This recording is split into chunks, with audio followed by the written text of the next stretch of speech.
Sizin Əli radiyallahu anh haqqında olan videonuzu statusa qoymuşdum. Bir nəfər cavab yazdı ki, xanım Fatimə Zəhranın qatilləri haqqında sübut gətirsəm, dedi ki, şiəliyi qəbul edəcəksən. Elmim çox olmadığı üçün mübahisə eləmədim. Nə cavab vermək olar? Aynen Fatımanın qatillərini axtarır.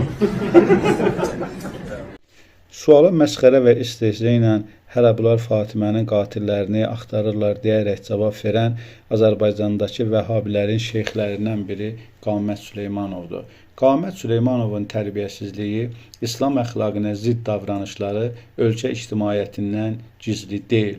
Qamət Süleymanov, biz xanım Fatimə Zəhranın qatillərini axtarmırıq. Çünki xanım Fatimə Zəhranın qatillərinin kimliyini çox yaxşı bilirik. Siz isə xanım Fatimə Zəhranın qatillərini gizlətməklə və onun haqqında olan zülmləri örtbasdır etməklə məşğulsunuz. Sizin inandığınız kitablarda xanım Fatimə Zəhranın necə də Allah Peyğəmbərinin dəyərli qızı olduğu və Peyğəmbərin ona göstərdiyi sayğılar haqqında yüzlərlə, bəlkə də minlərlə Peyğəmbərin dilindən hədislər var. Siz Peyğəmbərin necə davamçılarsınız ki, öz kitablarınızda Peyğəmbərin dilindən xanım Fatimə Zəhraya haqqında o qədər müsbət hədislər olduğu halda siz yenə də bu məsələni məsxərə və istehza ilə ötüşdürürsünüz.